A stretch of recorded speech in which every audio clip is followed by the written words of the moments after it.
ଗୋଟିଏ ଘଞ୍ଚ ଜଙ୍ଗଲଟିଏ ଥିଲା। ସେ ଜଙ୍ଗଲରେ ଗୋଟିଏ ସିଂହ ଓ ଗୋଟିଏ ମୂଷା ମଧ୍ୟ ରହୁଥିଲେ ଓ ସେଠାରେ ଅନେକ ଜୀବଜନ୍ତୁ ରହୁଥିଲେ।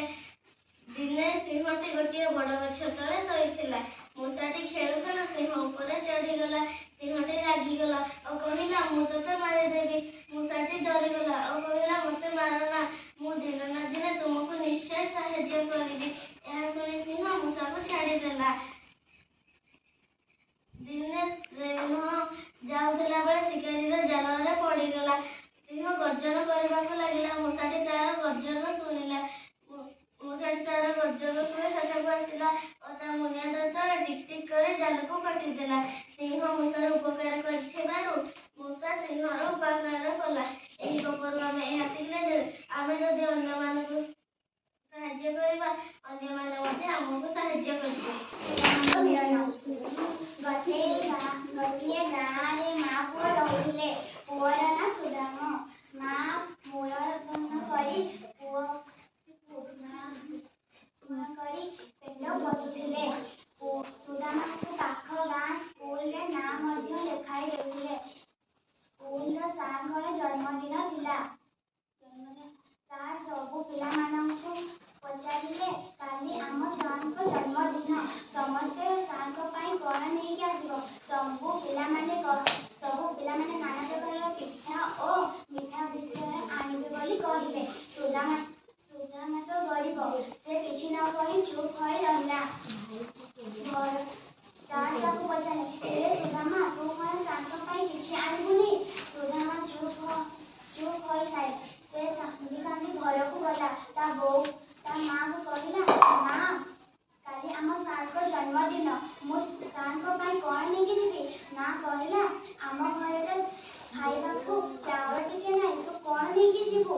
ସୁଦାମା ତା ଆରଦିନ ସୁଦାମା କାନ୍ଦି କାନ୍ଦି ସ୍କୁଲକୁ ଗଲା ବେଳେ ଗୋଟିଏ ଜଙ୍ଗଲ ବାଟରେ ଯାଉଥିବା ବେଳେ ଗୋଟିଏ ପିଲାକୁ ଦେଖିଲା। ସେ ପିଲା କହିଲା, ଆରେ ତୁ କାନ୍ଦୁଛୁ କାହିଁକି?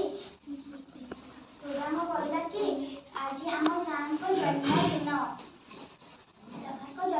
ସବୁ ପିଲାମାନେ ନାନା ପ୍ରକାର ପିଠା ଓ ପଣା ନେଇକି ଯାଉଛନ୍ତି। ମୁଁ ତ ଗରିବ, ମୋ ପାଖରେ ତ କିଛି ନାହିଁ, ଆଉ କାନ୍ଦିବି ନହେଲେ କ'ଣ ହସିବି? ଏତିକି କହି ସେ ପିଲା ହସିଲା। ଓ ଏଇ କଥା। ସେ ସୁଦାମାକୁ ଗୋଟିଏ ମାଟି ହାଣ୍ଡି ଦେଲା।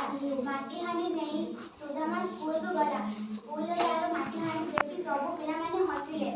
ସମସ୍ତଙ୍କ ପିଠାପଣା ଖାଇସାରି ସାର୍ କହିଲେ, ଯେ ସୁଦାମା, ତୁ ଏ ମାଟି ହାଣ୍ଡିରେ କ'ଣ ଆଣିଛୁ?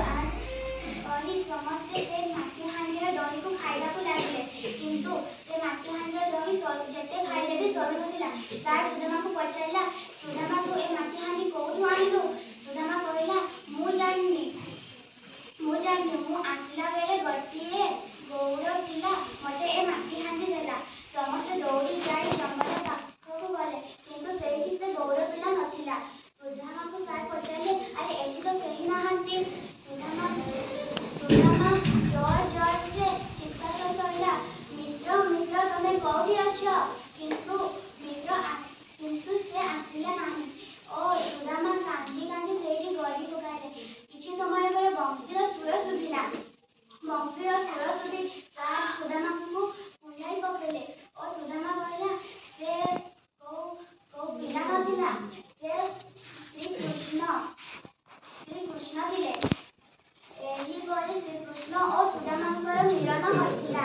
ଏତିକି କହି ମୁଁ ମୋର ନାଁ ହେଉଛି କାଉ ମାଠିଆ। ଖରାଦିନ ହୋଇଥାଏ। ଗୋଟିଏ ଗାଁରେ କାଉଟିଏ ବୁଲୁଥାଏ। ତାକୁ ଭାରି ଶୋଷ ହେଲା। ଗୋଟିଏ ଗାଁରେ କୂଅଟିଏ ଥାଏ। କାଉ ସେ କୂଅ ପାଖକୁ ଗଲା। ସେ କୂଅରେ ପାଣି ନଥିଲା। କୂଅ ପାଖରେ ଗୋଟିଏ ମାଠିଆ ଥିଲା। ମାଠିଆରେ ପାଣି ଥିଲା। କାଉର ପାଣି ପର୍ଯ୍ୟନ୍ତ ଥଣ୍ଟ ପାଇଲା ନାହିଁ। ତାର ମୁଣ୍ଡକୁ ଗୋଟିଏ ଉପାୟ ପାଞ୍ଚିଲା। ସେ ମାଠିଆ ପାଖରେ କେତେକ ଛୋଟ ଛୋଟ ଗୁଡ଼ି ପଡ଼ିଥିଲା।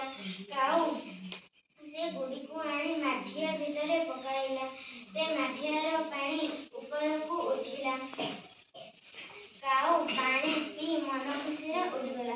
ଏଥିରେ ସେ ଜାଣିଲେ ଯେ ବୁଦ୍ଧି ଥିଲେ ସବୁ କାମ ହୋଇପାରିବ। ପ୍ରାଥମିକ ବିଦ୍ୟାଳୟ ମୋ ଗପର ନାଁ କୃଷ୍ଣ ଓ